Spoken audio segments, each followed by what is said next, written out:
Good evening. Welcome to Dan Rox Rockbox. I'm Daniel Neal. And welcome to a very special edition of Rockbox, where after the connections, we will have our first special guest with us. So when we are all here and we are all ready, I'd invite us to drop down your connection. So that was last night. I'll be looking for your last night's connection, sleeping with clear quartz. Then also your morning connection and carrying it around with you today. So anything you would like to mention about your connections, please feel free to. This is your last day of connecting to clear quartz. Tomorrow is a day off, where you can write everything up, make sense of it, and do your research. Okay, so Leslie, oh, you didn't have no connection with your quartz sphere when I set with it. My Fitbit says I don't often reach REM state. Oh, maybe try gridding your bedroom, Leslie. Try and bring in some nice, cool, soothing stones, allowing you to drift off. So some mangano calcite, some blue lace, blue calcite, anything that's going to alter those energies, rose quartz, amethyst being a common two. And hopefully you might drift off a bit better. But you still got tonight to go as well, sweetheart. Okay, so try again tonight.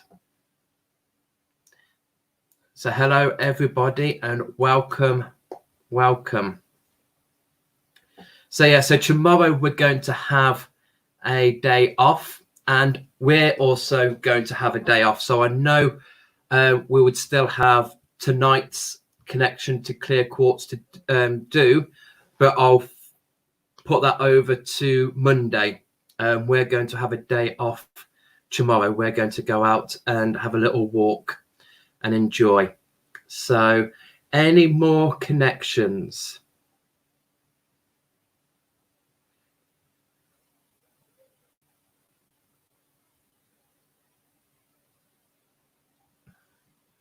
Okay, any more? Anybody else? No problem. And enjoy your takeout, sweetheart. And yes, we'll see you Monday. Tomorrow we're going to have a break away. We won't be on tomorrow. So Monday we'll carry the final tonight and sleep with clear quartz to that. Okay, so Lucy had a disturbed night's sleep, which isn't unusual, plus Jack was poorly. However, I did feel peaceful and today very productive. Brilliant. Fantastic, Lucy. So yeah, that productiveness. It's a shame it was a disturbed, but again, a bit like Leslie, bring in those calming energies, especially now, and especially with poorly Jack. Okay, bring those nice, gentle energies in, calm you both, allow you to go off either in his room and in your room. Get those griddings.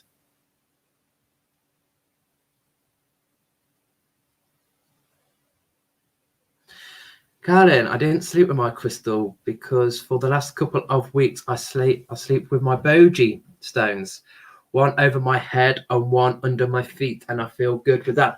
Beautiful. Yes, I like boji stones. A nice balance, one being masculine, one being feminine. So that is nice. Keep doing what works for you. That's absolutely fine.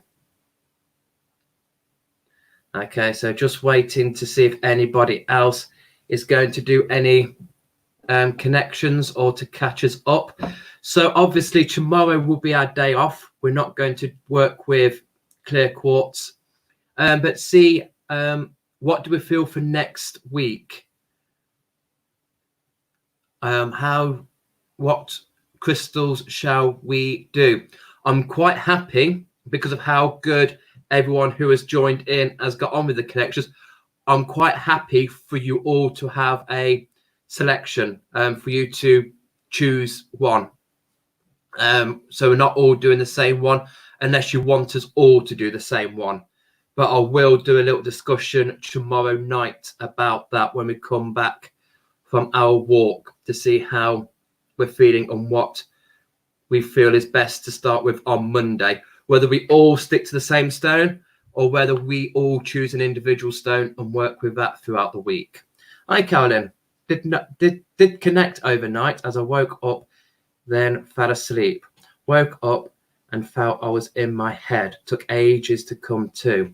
Will PM the rest. No problem. No worries.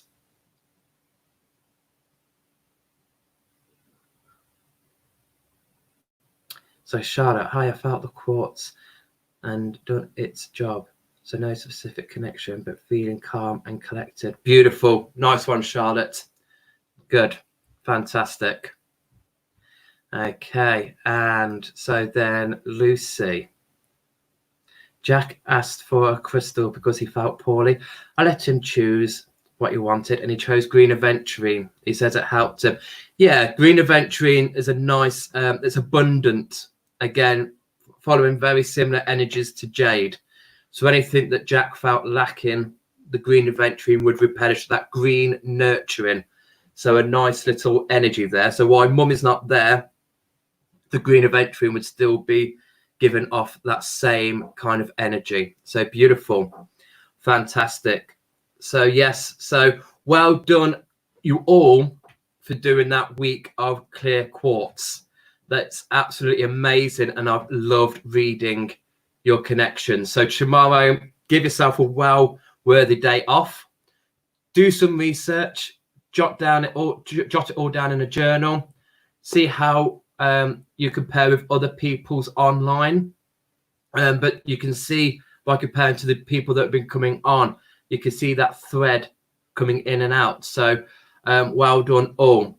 But again, I'm leaving it out there for you lot to decide what we're going to do Monday, whether we're going to choose the same crystal or whether we're going to use different ones, because it's hard to try and do it collective because I don't know what crystals you lot have got. But we could just do all grounding.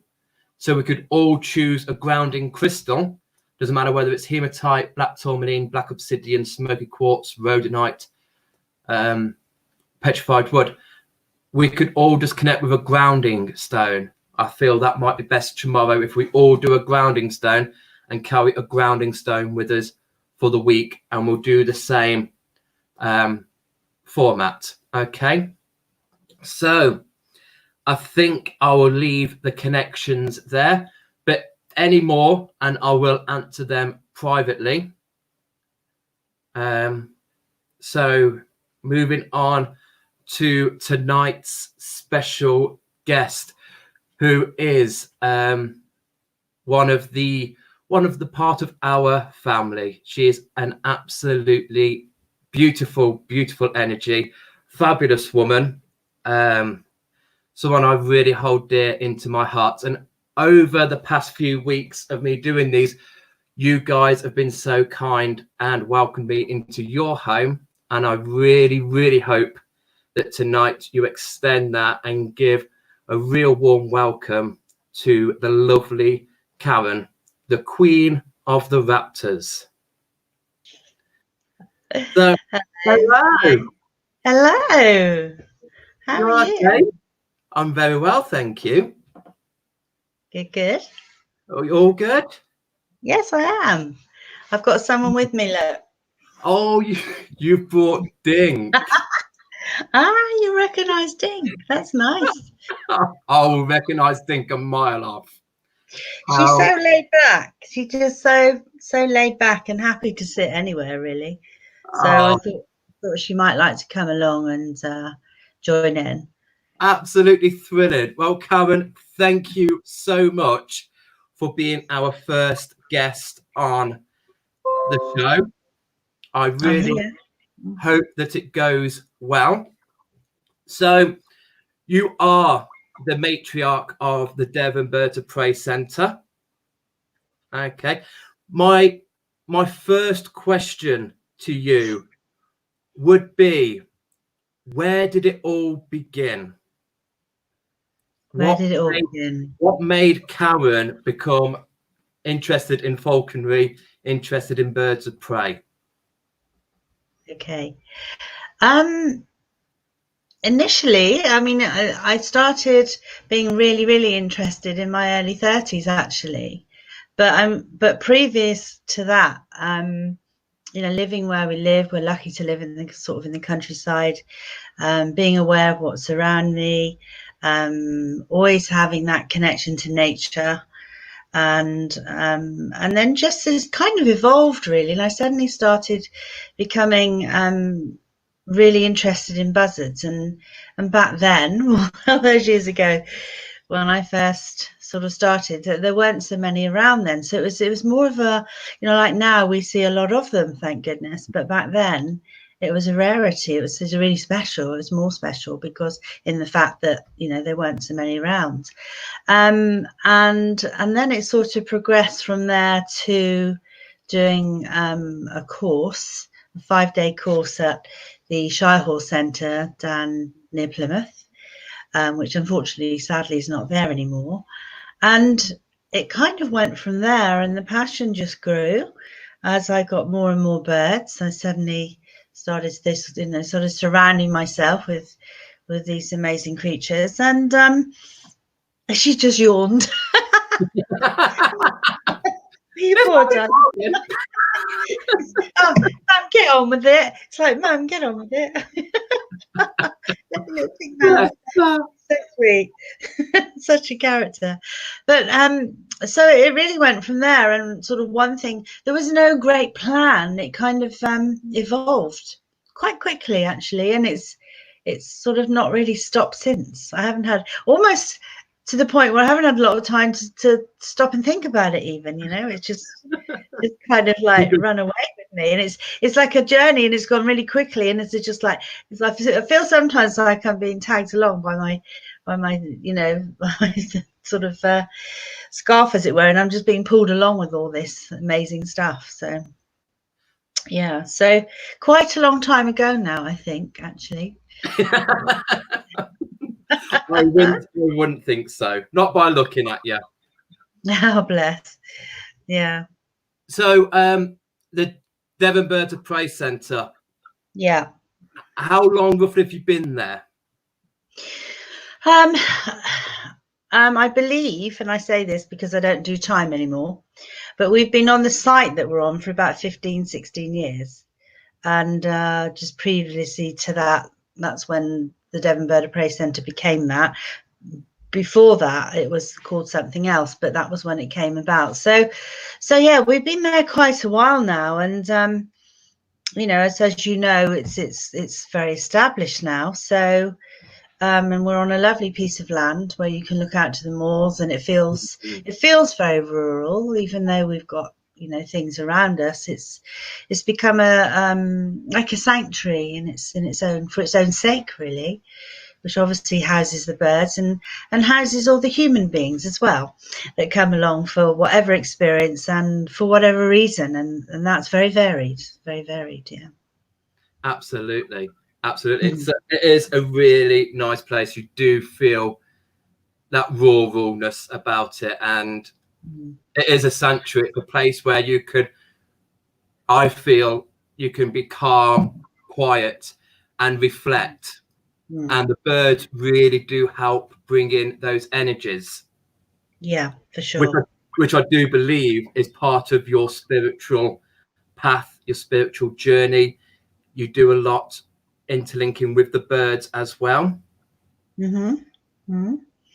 It's something that I am aware of. It's something that other people probably pick up on more than I do, because I suppose in my little world, it's kind of a natural thing now. It's become, because I've been part of their lives and vice versa for so long, it's kind of intermingled. It's become a oneness in itself. So I don't think about it in those terms, but if I have to step back and think,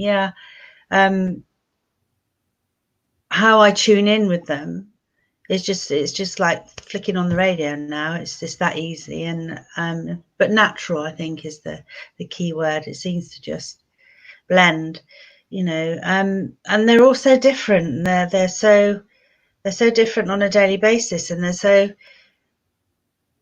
they bring you back to being where you need to be. They certainly bring you back into the moment, because they demand that of you when you're with them, really. In the nicest possible way, unless you're Galahad, and he's slightly nicer now than he used to be. I think even he has kind of mellowed in time. You know, when I go in there sometimes now, at the moment, he keeps fiddling with his Jessies and things like that. If he does that and you have to straighten them out, you know, I've got one hand free and one gloved hand, but he kind of knows what you're doing, and he kind of accepts it and thinks, oh yeah, that's okay, thank you very much. And you only realize when someone comes up behind you that he's not too keen on, and their hackles go up, and you realize what you've just gotten away with again. You know, but if you talk to him nicely, he usually will allow you to. That's why we call him Sir as well, you see. To command that respect. It's just the power. He just has the power, and his essence is just amazing, and he's so strong in character. He's so perfectly in himself, you know, and then you just know it. It's just something, and he sort of vibes you. You know, when it gets to near feeding time, he'll vibe you, and you know, you just got to go and do what he needs, or give him what he wants, or albeit whether it be food. But I think he fiddles with his Jessies now. We've got this thing going on, because it's only a recent thing, and because then he knows that you're going to go in there with him. So it's inadvertently he's saying, right, come on then, and that's the way he knows he'll get more attention. So, if I do this, they're going to come in and see me. So. Exactly. Yeah. And I do feel that that's what's going on at the moment for him. Yeah, because it's all very strange. I mean, normally by now we'd be in full swing, we're full season, and we're not at the zoo where as we normally would be, because obviously the zoos had to close. We're on tick over at Woodlands because they've had to close. We're still at the centre every day, because obviously the birds have to be checked, looked after, and opened up every day, so they've got all the, you know, they can see around and just get that stimulus and to know that we're there, you know, and that's still every day. But nevertheless, it still is it still feels very different at the moment. I think actually the centre's quite peaceful though. It does feel kind of you know, that it's a bit like, you know, when we're not looking as human beings, the planet sorts itself out, and on a sort of molecular, the sort of version of the center is it, okay, well, you might not be doing this, you might not be doing that, but we're still here, we're still okay, and you know, as long as our humans turn up to give us a hand, then we're going to be fine. So yeah.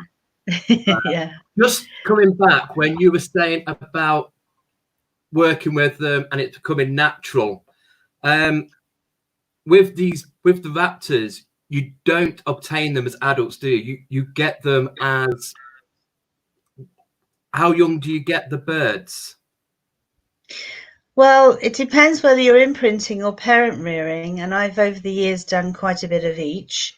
So if you're imprinting, it means like this little one here, Dink. She's actually an imprint. I didn't imprint her, but she's very well done. In other words, she's got a nice nature. Hasn't got any particularly bad habits. But yeah, I mean, it's just that's where the connection starts. I mean, sometimes for me, I can sort of throw out that energy and pick up on the bird before I actually physically get it. Sometimes I can actually name the bird before it comes in. Sometimes not. Sometimes I have to wait until it's with me. And then that's when it starts, when, you know, that first moment, that like when you first see the baby owl or the baby falcon. And it's, I can actually say it's very similar to, you know, having your child. It's that same sort of just completeness, really. It's an incredible feeling. That's the way to describe it. But it's about that connection, isn't it? The connection's the biggest sort of buzzword. It's the best way of describing it. And then that bird then you have to learn about it, and it has to learn about you from the point of view that everything you do has to be thought about.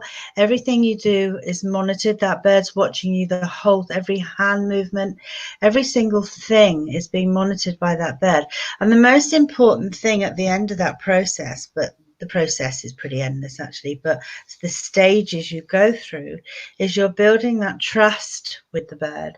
If the bird doesn't trust you, you've done something wrong.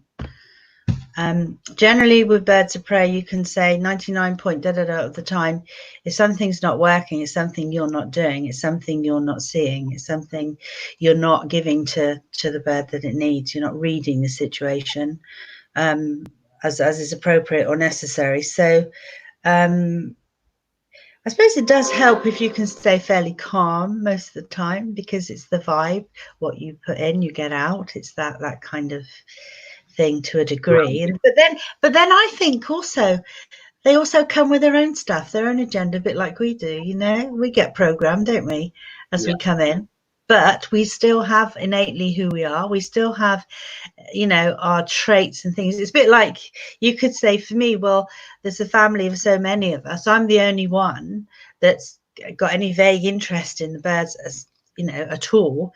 So I've always had sort of from members of my family, well, why are you doing that? You know, what made you want to do that? And it's sometimes you can't actually, you know, you could say it's a past life thing, you know, if you want, depending on what you believe in. I know for sure that I've done something like this at some other dimension at some point in time. No doubt about it. I've had so many deja vus that you can't discount it. And I don't think that there's no coincidence anyway, but no, I just feel at times I've just absolutely done it before and in some form.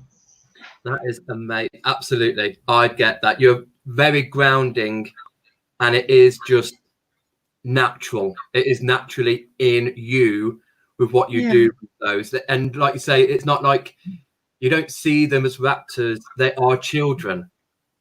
Some people would cringe at that because you know, but that's the way it is. That, you know, I wouldn't years ago I probably wouldn't have said that, but now it's like, well, this is my opinion. This is how I feel, and that's important to me. If other people don't necessarily resonate with that, that's fine. But that's how I see them as people, because they're living forces and their personalities, and you know, this little one here, for instance, you know, if you could look at her aura, it's out here somewhere, you know, it's like and when she had. Sorry? Her aura is like twice the size of Galahad. Oh, Galahad goes all the way to Exeter and back and beyond. I'm feeling it. I am feeling it. Yeah. So you said about imprinting. Yeah. So that's when you required the birds at a young age. And parenting? I've not come across parent reared. So generally, with the imprinting, there's different birds you would start to imprint at different times, but it's always when they're very young. Can be days, it can be a couple of weeks, it can be, you know, around that sort of time. Once you know that they're strong enough, and they're, you know, depending on how they've been reared, by whether they've been left with their parents and then you take them from there, or whether the parents are doing, or they're taken before and they're put in incubators, that kind of thing. But so then you get a different bird. So the parent reared would be when they would naturally fledge from their parents in the wild. Right. So they're imprinted totally on their parents. When you do it earlier, sometimes with some birds, I have found in the past with barn owls, for instance, if you do it too soon and they're very imprinted, they are slightly different to ones that have been with their parents for, say, 2 weeks. And they sort of know they're an owl still. But as you go forward, they also imprint, like a dual imprint in a way. She's still yawning here. We're keeping you up. You had a hard day. He's so funny. Yeah, so, you know, and then the relationship with owls, we do tend to, it's generally believed, and to take them as babies and imprint them, because you tend to end up with a more socially happy bird, really.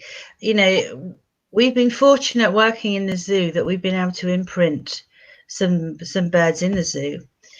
Which means they get to see all those people, obviously very carefully. We're very careful how we do it, but on a daily basis, they change so quickly, and then they get used to their environment. So by the time they then are ready to fledge, they're fairly okay with their environment. So it just reduces all the stress, and owls can be quite aloof a lot of the time. So, you know, and big owls can be quite aggressive. You know, they're made that way to survive. Especially the girls, by the way. That's always a fact right the way through. I have to concede that one, but hey, it's, you know, girl power, isn't it? And all the rest of it. But so yeah, that's a very important part, because that's when you're building that relationship, and then that relationship will last you a lifetime of, you know. You met my Willow, didn't you? So Willow was extraordinary little bird. You know, I don't generally advocate touch. We don't, with the public, let the public touch our birds and do all that kind of thing, because it's not right, not dignified, and many reasons why not. But I can personally, you know, privately. And Willow used to kind of snuggle in, and, you know, it's just incredible, the connection and the relationship you can build. And I think that's why a lot of people tend to be drawn into this world, but not necessarily falconry per se, but certainly with birds of prey, because of all that they represent spiritually, and how they make you feel emotionally, and how connected, and how important it is to connect to nature. And they're a way of doing that right there in front of you. And also, you know, it's very relaxing actually as well. You know, you can kind of zone out. The more zoned out you can become with a bird, and in other words relaxed, then the better the whole situation, because you almost need to become neutral. So if you say we're a bit agitated or upset about something, then just leave them alone, because they'll know. And they'll play that back to you, like life does, but they'll do it. So, you know, there's all these things to know, lots of little nuances and interesting bits and pieces to know about the birds. Yeah, absolutely. I certainly feel that when I've been lucky being at the centre where I've held certain birds, and you do feel the different energy between them and what they pull out of you. Certainly, you know, I mean, when I hold Oracle, I just want to be still. I just want to find peace and calm, which was different to when I held Star. I felt a little buzz. I felt a little vibration. I felt a little bit more energized. So it is. It's not like, for me, seeing your typical garden birds, I feel that they are to be reincarnated, and their goal is to end in the lands of the gods with the eagles, the hawks, whether they can reincarnate up to that level. So I do see the owls, the hawks, the falcons, and the eagles as the gods. And the wrens and the blackbirds, they're still new, but every time they reincarnate, they go up that ladder a bit further. That's my own little spiritual mind that goes into it, that I think that's their goal. That's what they look up to, is one day I'm going to come back as a golden eagle. But yeah, so for me, I've never thought about that actually. That's really interesting. You'll set me off now. I'll be thinking about that later. Yeah, because at the centre we do have a lot of so-called garden birds, and very close to some are nesting behind the falconer's nest at the moment, and there's always a little bit of drama going on between the territories of the blackbirds and the robins, and there's lots of other little birds there. I'm not so hot on my normal birds, but I know you're very aware of them because they fill in the spaces, like the sound. If you sit quietly, you can hear them singing away. So you're very aware that they are in there as well. So that's brilliant. That's lovely. I like that. Yeah, that's what I always think of when I'm there connecting with the raptors for the workshop. That was my sense of that. So absolutely. Can I go on a little educational route? Okay. Okay. With the owls. Okay. Is there what is the difference of their coloration of their eyes? You know how some will have completely black, like the tawny. Mm-hmm. But then you have some like the eagle owls, which is orange. Okay. And then some that are quite yellow. Yeah. So basically, and it's a very loose one, really, for various reasons. But the darker the eye, the more nocturnal the bird. So if you look at, the most nocturnal bird we have is the tawny owl. So they have quite dark eyes. But then also the barn owls do. But the barn owls, that's because they can, we've got Tai Chi now, look. See that? You're so clever. You could do your own live feed. Tai Chi would think. I couldn't I? I'll talk to her about it later. So barn owls too have dark eyes, and they're generally known as crepuscular, which means flying, in half lights, really, early morning, late evening, but also at night. Now, interesting, you mentioned the yellow eyes, and there are a few birds with yellow eyes. So you've got what have we got at the centre? We've got the snowy owl, we've got great horned owl, and I haven't had a proper little owl over the years, but I think their eyes they're a different colour. And that's more daytime, you see. That's more daytime. And then you have your orange eyes. So your orange eyes are kind of either or.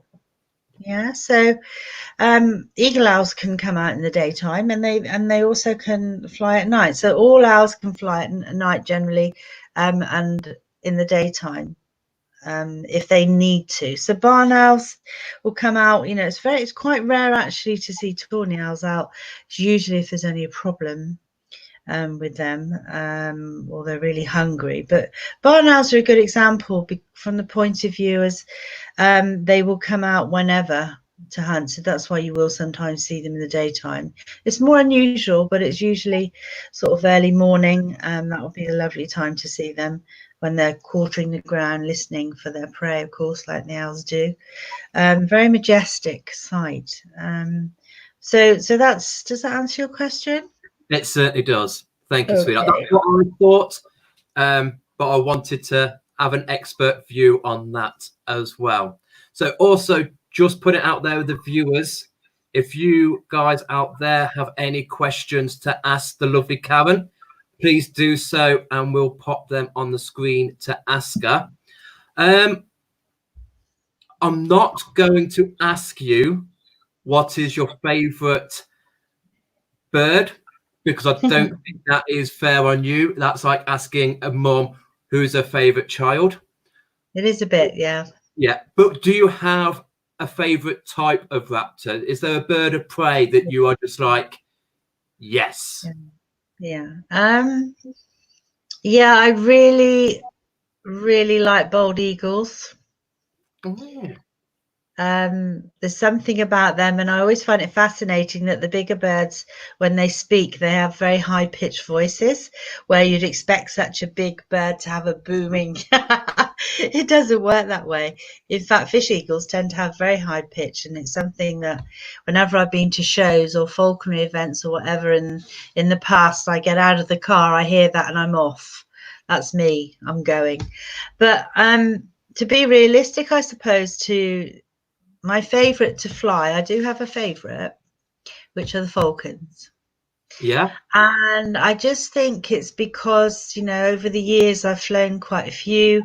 Ebony, who's no longer with us, you know, when they do the stooping, it's the nature of how they fly, and that does connect me back into falconry. And you know, I love the fact that the falcon goes off and it can go thousands of feet. You've got a trained dog, hopefully on the ground to flush the quarry, and then the bird's watching what you're doing, it's watching what the dog's doing. It's such a primeval, really sort of innate, exciting, amazing experience, especially to witness it or to be part of that is just life affirming to me. But the fact that they go, you know, I've watched my Ebony go up with wild peregrines, I mean, go way up. And there's a point there where she, you know, she didn't actually need me. But there's they, you know, they just then drift back to you. And that's a real honor and a privilege, you know. And then to have them, you take something out of your pocket and suddenly that little speck gets even smaller as the wings come in, and within seconds they come down thousands of feet. It's just so exhilarating. I can't tell you, you know. Because Ebony was a peregrine falcon, wasn't she? Peregrine Lana, yeah. Lana. So they are the fastest bird. Peregrines are, yeah, in a straight line. Yeah. And you were saying with the falconry and flying falcons, do they all respond to the lure? Is it a lure? What you spin around? Yes, it is. All the falcons, do they all fly with that, or do you just do? Mainly, certainly the bigger falcons, you need to be able to exercise them, and it's a good way of doing it. Some people with the kestrels don't ever use a lure, the smaller ones like one of these.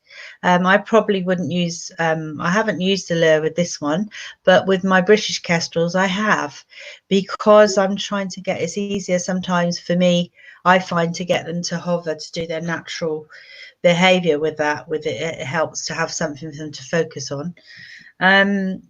But yeah, so mainly, but it's usually the bigger falcons, because they're going so fast you can't have them land on the glove, because if they're coming in at 90 miles an hour or whatever, it's not going to end well, is it? For you or for the bird. Yeah. So with the kestrels, would you be using the lure on the ground? Because I thought kestrels were more for voles and more for rodents. So I wouldn't expect them to be making the maneuvers like a merlin. Well, you would. I personally, again, I would train mine to take the lure in the air and to get them to follow the lure, and then you pass the lure through and they follow through, because what you're trying to get really or achieve is their natural behavior, and that's the trick of it all, really. It's when it can get a bit, you know, challenging, is to get them to continually do that when they're not actually chasing quarry. So that lure has to become quite important to them. So that's why we put some food on and we reward them, so they know, you know, it encourages them to want to do that. And in doing that, we exercise them by a little kestrel flying around and doing all the loopity-loop stuff. It's giving them really good exercise. And that's another way of doing it, you see. So, and it's tapping into the natural behavior, and it's lovely when you've managed to do that and then have them sort of, you put the lure out and pull it in, and then they'll hesitate to find the lure, and they do their natural hovering over the top of your head. And you look up and there's that beautiful silhouette. That works really well. So I tend to use, I either use a lure or I fly them to the glove, but I try and do both. So that they get the variety. Yeah, a kestrel. This one, I might just add that this one is a little bit naughty. Now, when you imprint, you know the expression familiarity breeds contempt. So you can't say to her when she's all, you know, like imprinted and happy with humans, well, you can do this, but you can't do that. You can sit there, but you can't sit there. That doesn't work that way. So, oh, thank you. I realised I didn't bring tissue with me. Just disgraced herself. Madam's just disgraced herself. It wasn't on camera, which is okay. That's all right. Moving on. Where was I? So you were saying about with Dink about not being able to sit there, but you can sit there and yeah. So what she would do, so she's a real favourite flying in Paynton Zoo, because they have their indoor enclosure where we fly generally, and she sits on people's heads and uses them as a perch, you see.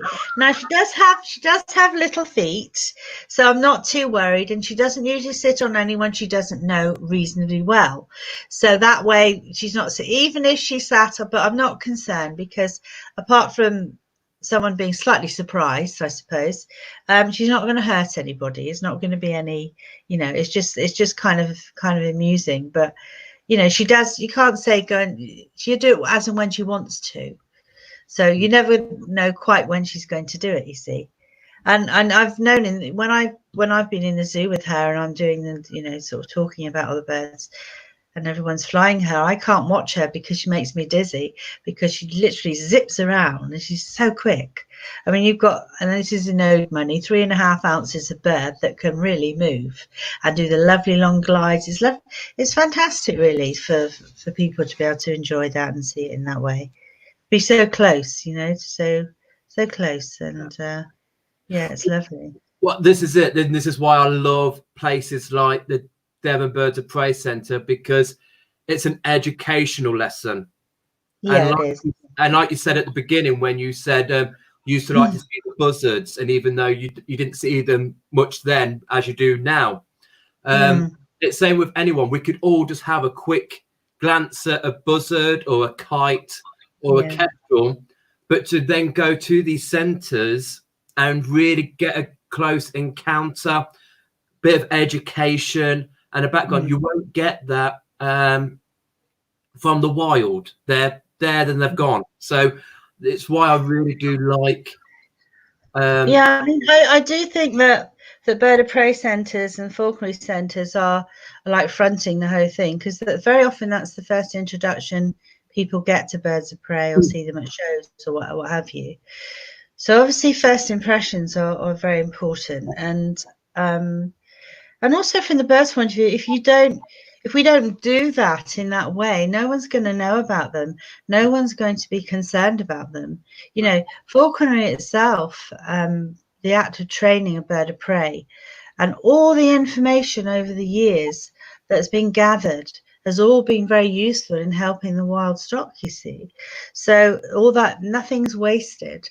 And without that information, we wouldn't be able to reintroduce. We wouldn't, there's so many different things that can be done and achieved through conservation, through gaining that knowledge in this way. So it all kind of is like a pool of information that's all invaluable, really. So, and also, like I say, for people to be so close, because invariably they're not going to come across a bird of prey up close unless there's something wrong with it. If they found something that's injured or something that's starving or whatever, which happens a lot, I must say. But so she just yawned again. Sorry.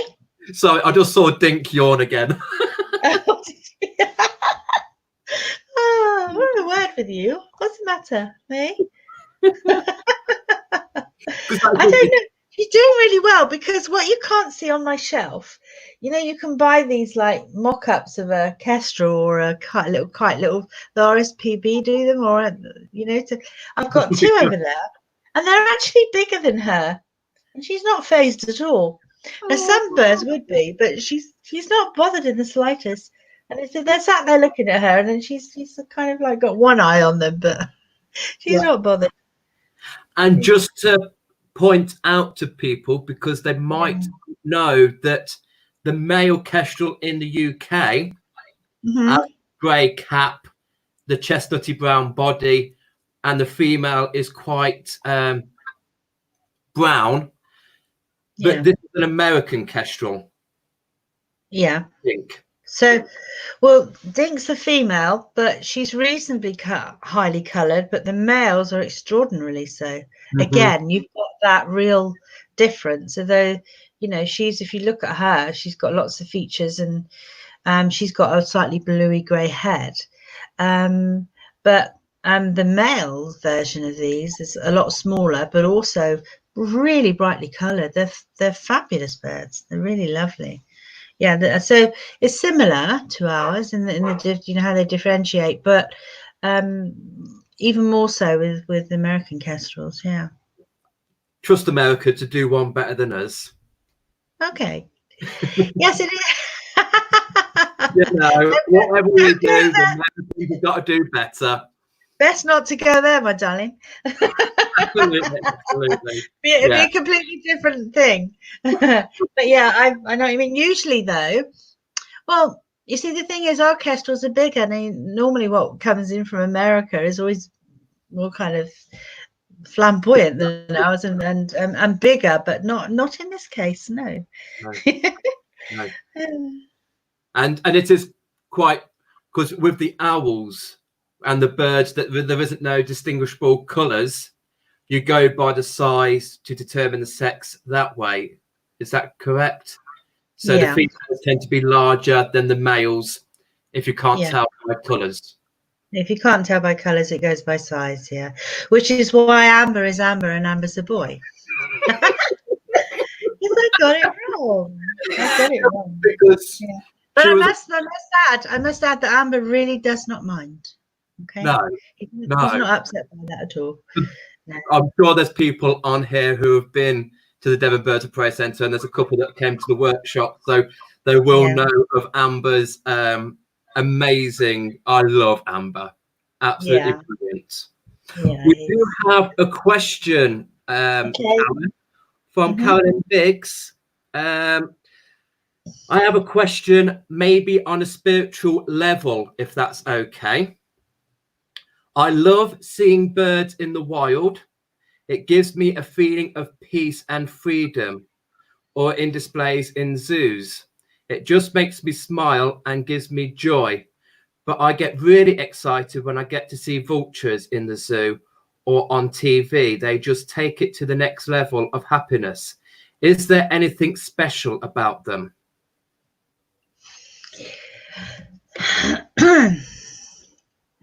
Well, I have 2 black vultures, and that's Mowgli and Inca. And yes, there is something special about them. I think it's, you know, one of the things that we're aware of is their reputation. You know, they're totally misjudged because they're not what people would have in times gone perceived them to be. They actually are. We couldn't survive so well on this planet without them. Right. They play a very, very important role in the ecology and what they do, what they're capable of doing, how much bacteria in all ways, shapes and forms they can take in and then dispel and neutralize. You know, there's a lot going on in Africa at the moment with the vultures and poisoning and the lack of them and all the things that are starting to happen out there now because of that.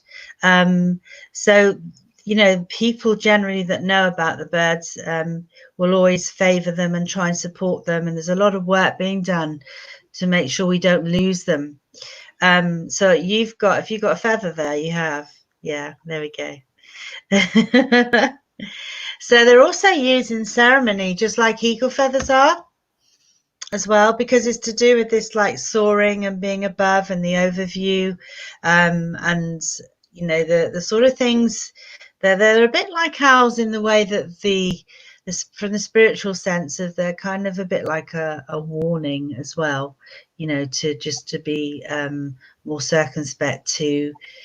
If you tune into them, they'll guide you on the inner levels of clarity and purity, strangely enough, and how to go forward and perhaps navigate difficult situations. So if one comes into your view or in a card or whatever, it's also about cleansing as well. It's about cleansing yourself, and that could be letting go of anything that needs to be let go of. But also how they, you know, if you take it literally, they clean up the environment. They get rid of all the stuff that we don't want to even think about, So, in ecology, they're vitally important. So significantly, in spiritual terms, they are very significant. And they have kind of an ease about them, again, like all birds of prey do, but they're kind of like, they really know things. They really know how to convey things to people. And if you watch them within their groups, they're very sort of regimental. They're very, tuned into each other as well, in how they behave and their behaviors and what they do.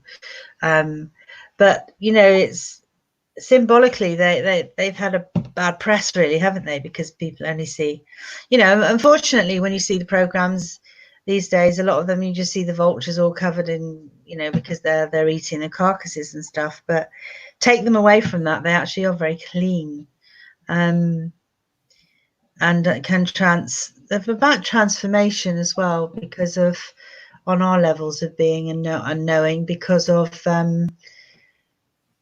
what they do naturally as well. That sort of conveys across spiritually. So they're quite, if they show up, they are quite significant. So you'd be very right to get very excited about them. They're adorable. That's how we see them. We love them. We love them. We don't see, they might have a bit of a scraggy neck. Well, it happens to the best of us if we make it through, doesn't it? They're just so they're just so beautiful in their, and when I look at Mowgli or Inca, they're kind of regal in their own way. They stand very proud. In fact, I must just tell you this, because I've had it Inca, so that's Inca down along from Amber, for over 20 years now. And the other day she laid her first egg. She laid her first egg. Now, I can't tell you why. I don't have an answer for that one. I'm flummoxed. I have no idea why, after all these years, and there's not even a male to induce her to want to lay an egg. So, and she's not an imprint either, like Mowgli. So yeah, she's hanging about happily, mooching around, looking at her egg. Extraordinary. Yeah. So you never know what's going to happen. No. I always say, like at the centre, because we all do our, there's a team of us that work there, as you know, and they're very dedicated, amazing people that come and support the centre and love the birds. And what can happen there is off the scale, as far as risk assessment. You couldn't write it. You couldn't make it up. Over the years, I've seen some extraordinary things but that's all part of it. You never know what's going to happen next, do you? No, absolutely not. Which leads us very nicely into, indeed, what's going to happen next. What's going to happen, looking from the Devon Bird of Prey's future, looking forward at the moment. Part of my job is to stand in as much faith and positivity as I can. Now, over the years, a couple of times I have been severely tested, and those are the times, and I've sort of stood and said, okay, then, universe, what do you want me to do? And each time there's been a way forward. There's always a way forward, as we know. But at the moment, my advice to anyone would be try not to watch too much TV. Get the facts as we need to know them, but there's so much fear out there at the moment. And I find myself on occasion, thinking, oh my God, because we are quite reliant on our contracts, from the zoo and other things that we're asked to do, and at Woodlands, of course. So all that, that's just gone for a minute. It's all suspended. And they, like me and everybody else, nobody knows at the moment exactly what's going to happen. So this is an opportunity, I guess, for us to stay as steady as we can, as project forward as much as we can in positivity, in order that we meet that eventually in our near future, God willing. Because, to look the other way for me at the moment, I go so far and think, why are you doing this? Come back up that road, back up. I can't conceive of not doing what I'm doing. And, you might say, well, do you have an end plan? No, I don't right now. And some might say, well, that's not very clever, but you can't know the unknowable. You have to have faith. And I try and script and I write to, you know, to project things forward all the time. I feel that's part of my job as well, for the centre, for the birds, and for the whole community that's based around the centre. It means a lot to a lot of people now, you know, and it's not just me. It's not all about me. It's about everybody as part of the team. As we know, Julie's doing this sponsorship thing at the moment. God bless her, and doing really well, I might add. And we've got our GoFundMe page as well. Yeah, we have. We Our have put Facebook. Yeah. to the GoFundMe Sorry. page. Yes, sorry, darling. I can't see that. I haven't got my glasses on. No, we have. Every little does help. It is such such strange times. Yeah. And yeah, and I don't think there's anything wrong not having an end plan, because how can we? We are living day to day. We have no idea how long. We have no idea on anything. But like you say, at this moment in time, is it are you at Painting Zoo every day? We're not at Painting Zoo at all at the moment. No, but you would have been. Oh, I see. We would have been. Yes, we would have been. Except for term time, we didn't do the Wednesdays. But when the schools are off, we're full on 7 days a week. So yes, we would have been. Yeah. So I mean, that's you know, yeah, it is a shame that stops. You're out and about. You're active. You've come down to the waterfront. My Muggle job. You've come down there and shown the birds there. You've gone to Kent's Caverns. You're always and about doing that. So for you, it has really hit hard, because the time when the centre should be full and people should be experiencing these birds, that's not happening. So the downfall is there, but like you said, the upkeep of the birds still needs to be maintained. Yeah, absolutely. And at the moment, it is being, obviously. I mean, everything that you know, you just don't spend anything, and you make sure they get what they need. You've got the vet's bills and stuff like that, which come up occasionally. That's another thing. You see, that can be quite expensive, because the longer you have birds, you know, I mean, in terms of how many years they're with you, the older they get, then they can start getting issues or problems.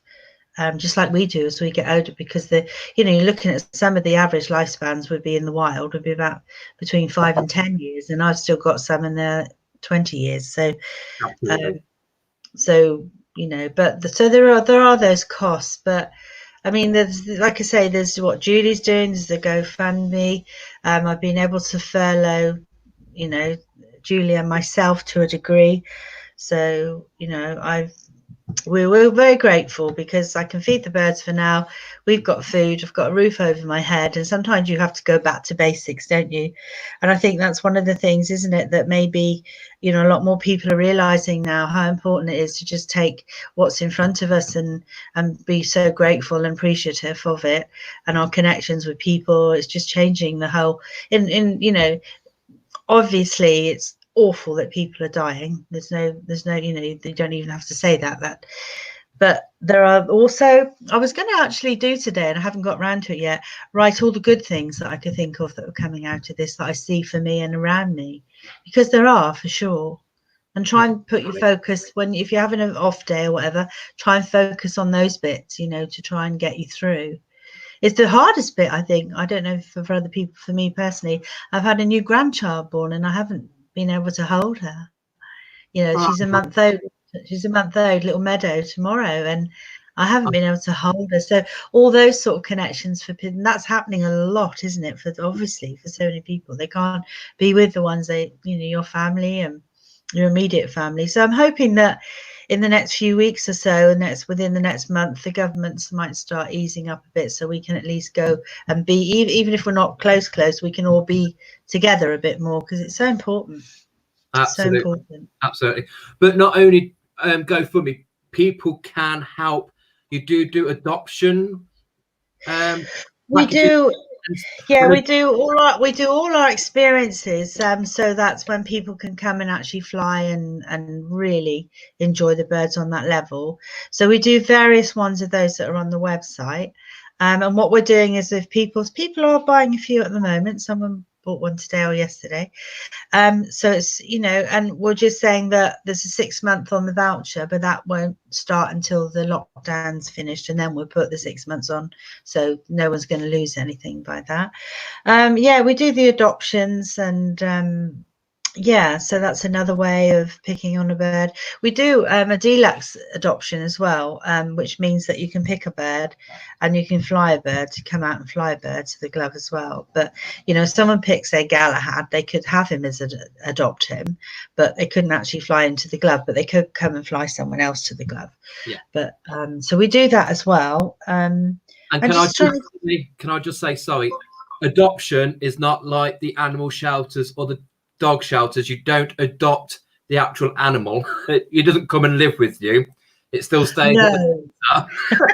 It still stays at the center, but it goes to the keeping of it. I don't want people to be there with a little bird cages going, don't panic. There's not that much responsibility. It's all about education and enjoyment. You don't have to house them as such, no. As contested, can be a bit messy. But no, good pointing that out, actually, Dan. I'm just thinking of people going, yes, I want Dink, and you're like, no. I see. Yeah, I hadn't thought of that. No, they don't. We don't let the birds go. It's for people to enjoy. Absolutely. And as soon as lockdown is lifted, I will come and do some volunteering for you. Thank you. And if anybody, we're going to need a lot of that, because we're on skeleton crew. It's literally, Julie's kind of here with me in my house. We're on kind of lockdown, so we're being very careful, obviously. And there aren't many people at the centre. Only people that are there are ones that are on self-isolation themselves, so there's no risk of anything coming in. But it means that we don't, the grass needs cutting, there's so much painting to do, and before I would open up again anyway. So that is it, because I think it's going to be a while before the restaurants come up and being in full swing. So if Boris says that you're allowed to see 10 friends, you are going to be one of those 10 friends. No, bless you.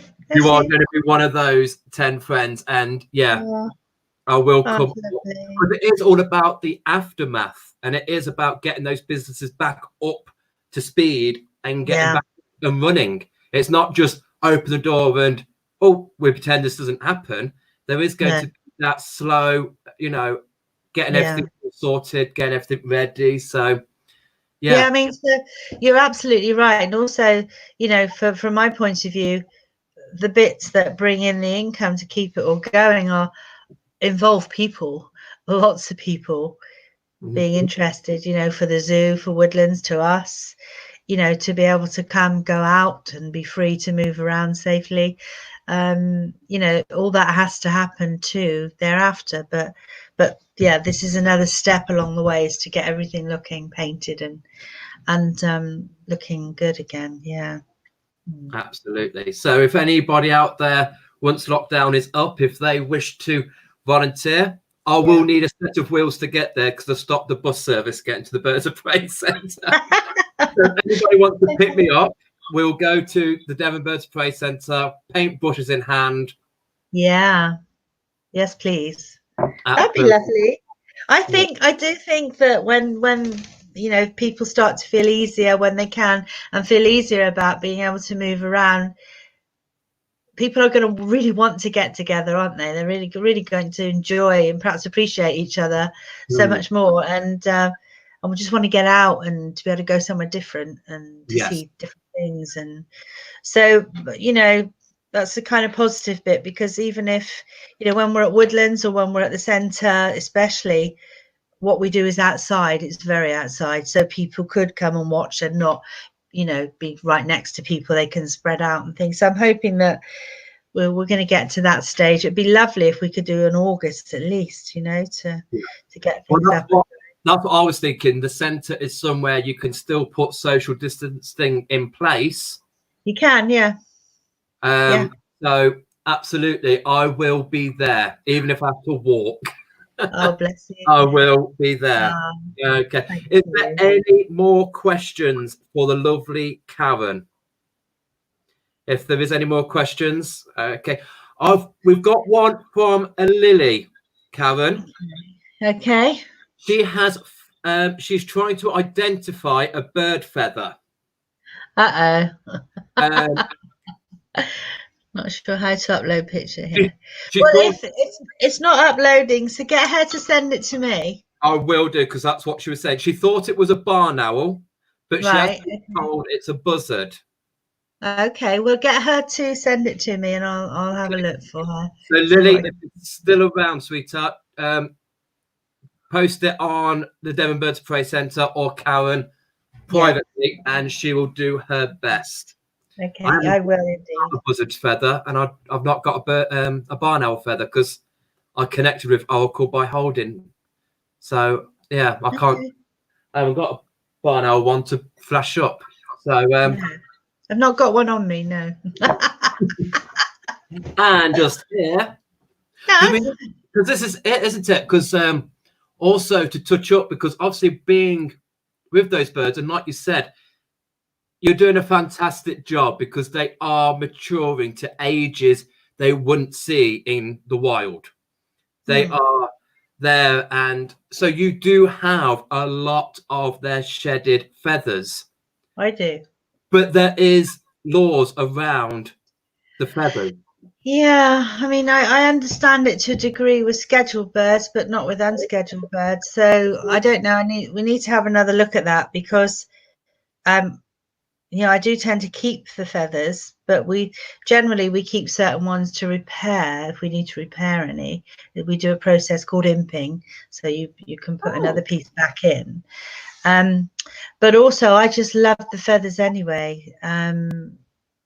So yeah, but and very often people ask me, and I just can't. It's not worth it. You're supposed to have a what's called an A10 for each one, which is fine, but it's £25 a time. Ouch! Because that's when I first. You can make some amazing smudge feathers.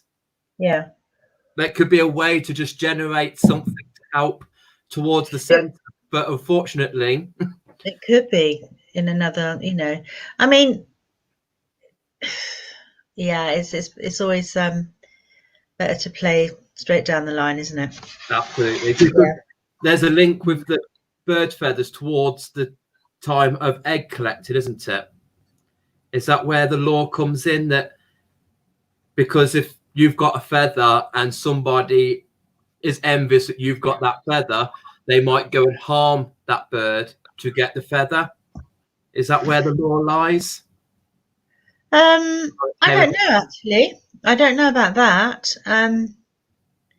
It's just that if the particular feather has come from a scheduled bird, so although the schedules are revised now and there aren't so many on there, peregrines are on there, merlins are on there, as registerable birds.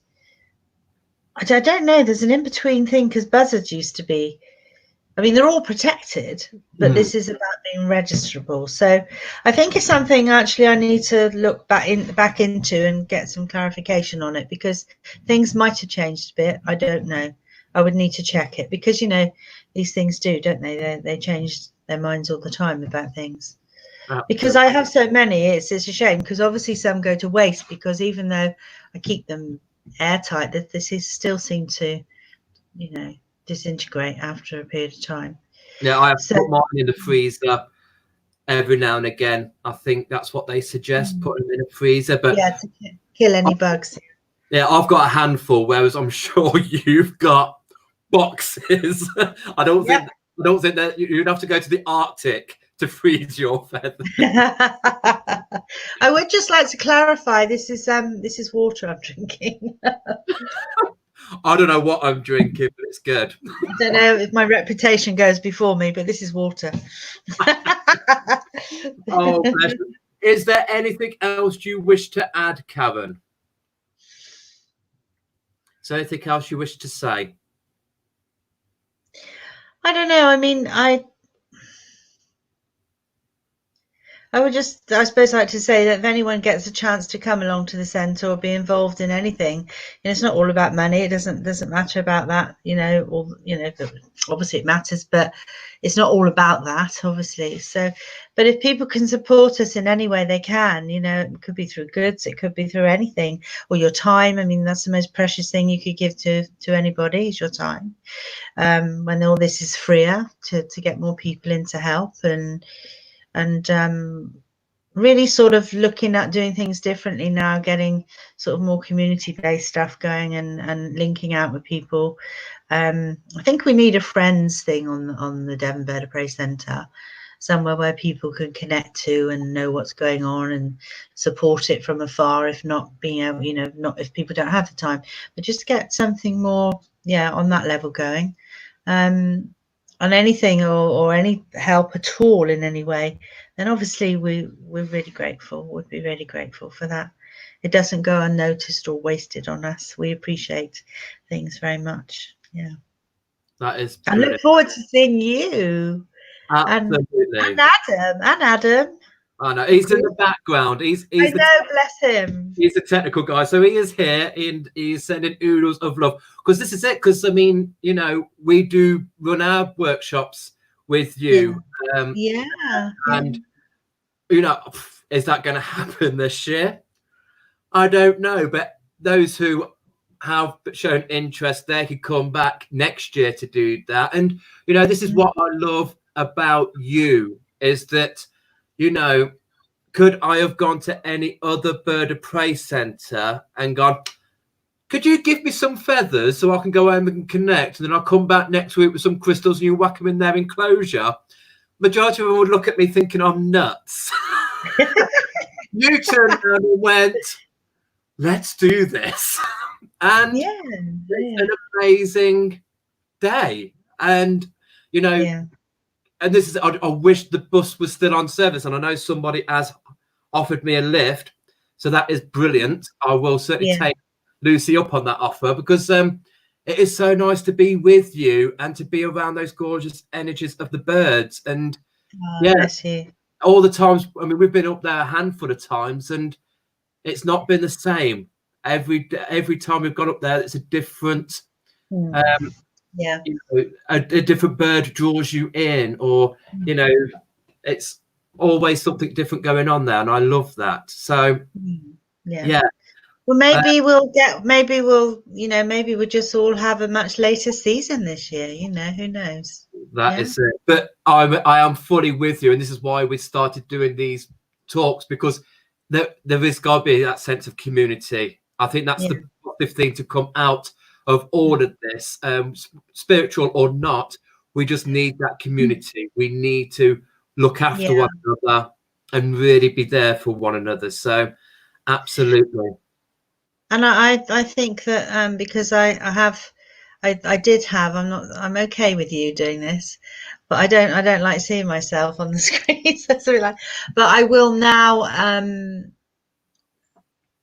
do some of this kind of thing for the centre as well, because I think people can connect with the birds when they actually see them live like this, and I can chat away, and I need to step out of my comfort zone and do a bit more of that now, and I'm happy to do it now. I think I'm coming up to a certain age, so it's a case, get over yourself, Karen, just get out there and do it.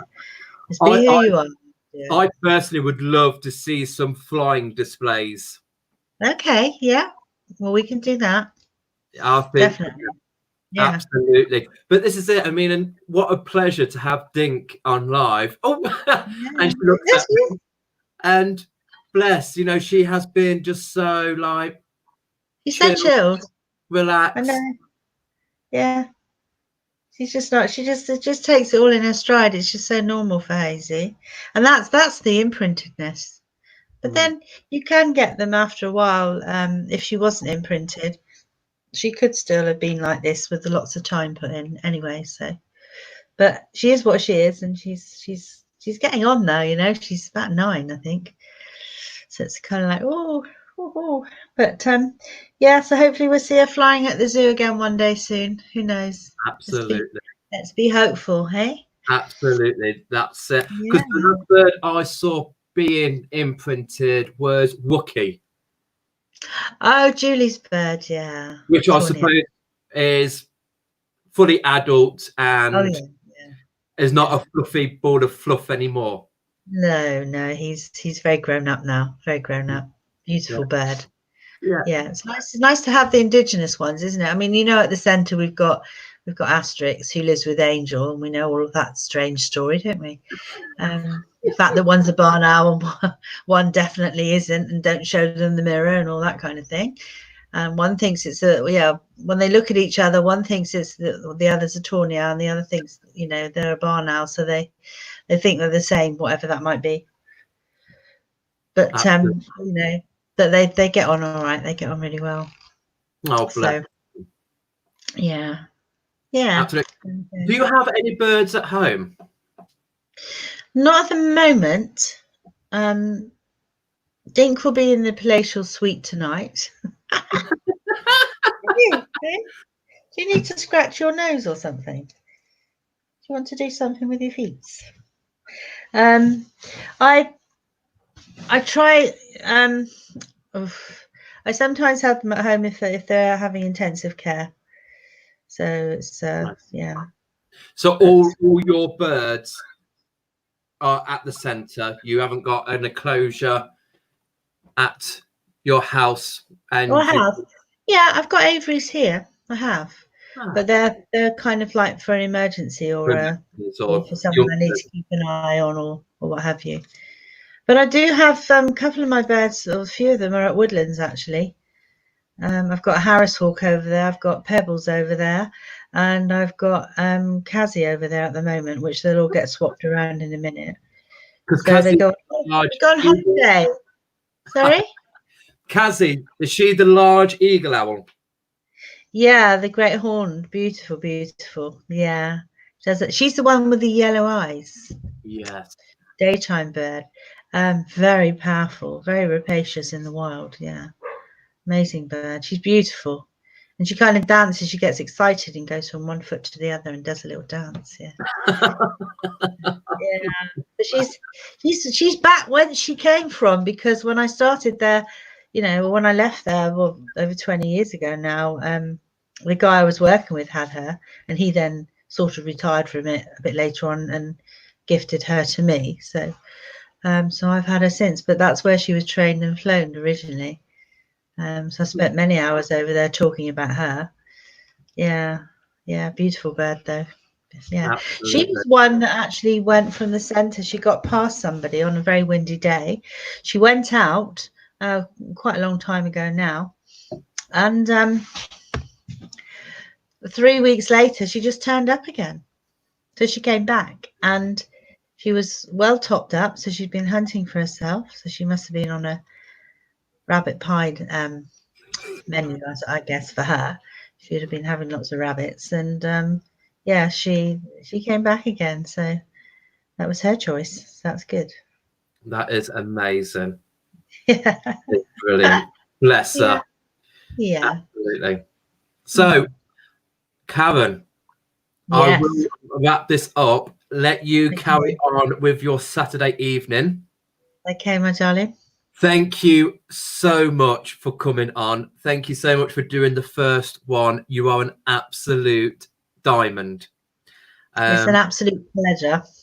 It's so nice to see you, because I know we have been in and texting. Yeah.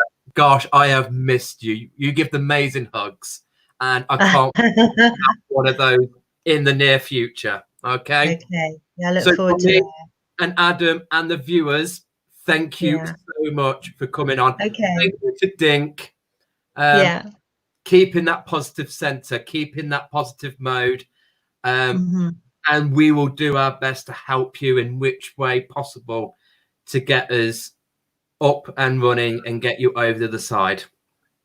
Thank you very much. You're so much. Welcome. Very welcome. Anything we can do, we're here. Adam's good with technology. If you've got anything that way, throw it over our way, and we will help you out as much as possible.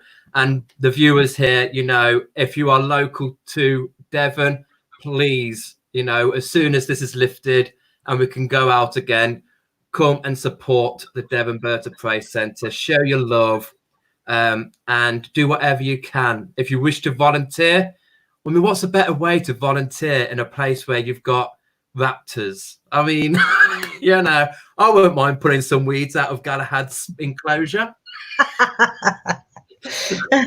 with a very long stick. Yeah, I was going to say. One of those grabbers. Oh, yeah, just get that dandelion. I'm sure he'd be very kind to you. I'm sure he would. Thank you so much, darling. God bless. All the best. And lots of love, yeah. Okay. Love to you all. And yes, well done to Julie for doing this Red May. And yeah, absolutely. Raising money for the Devon Birds of Prey Centre. That is amazing. It is, yeah. So keep up the good work, girls. Okay. Love you all. Love you too. Bye. Bye. Bye. Ah, that was really good. Really enjoyed that. So, yeah, please do support in any way, shape, or form that you can. I would love to get a nice team up and running to get there and to do that. So if anybody is around our area and can get me there to the centre, I would love to get to see some of you guys and just spend a day looking after that place. That is really nice. Before I finish off, I just want to recap in case people weren't here at the beginning when we did the connections. Tomorrow, we're going to have a day off, okay? You guys are having a day off with your clear quartz. I know we're still sleeping with clear quartz tonight.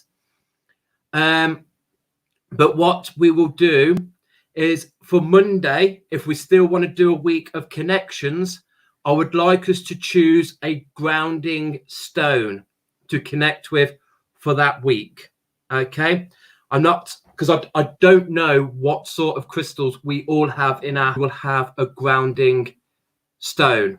So, any, you know, the list is endless what can be grounding: hematite, black tourmaline, petrified wood, rhodonite, tiger's eye, bloodstone, anything at all that is grounding. And we will start that on Monday. So tomorrow we're all having a break. When I come on live at 5 on Monday, we will discuss the Saturday night, tonight's connection with clear quartz. And then I would like you guys to tell me how you connected with your grounding stone. Okay. So if you'd like to join us, please do. And again, share as much as you have done in the comments, but also keep up the private messages if you wanted to do a little bit more further, but didn't want to put it in the public. That is absolutely fine. Okay. So from me, from Adam, thank you so much for joining us tonight and supporting our first Rox box with Karen on the first Hot Rock seat. We do have plenty more people to line up. Wednesday, we've got the lovely Esther Richardson from Moon Kestrel's Nest, who does the fantastic Yantra boards. So hopefully we can all come and give her a loving welcome and support her. And if anyone in the comments, anyone who is watching, if they want to come on board and have a little talk, have a little interview, that one did go longer than expected, half an hour to 45 minutes. But bless her, we do have a lot to connect with. So it's all educational and it's all lovely. So yeah, see you on Monday. Have a good day off tomorrow. Enjoy sleeping with your clear quartz tonight. And I'll see you Monday for a grounding session. Okay. Love to you all.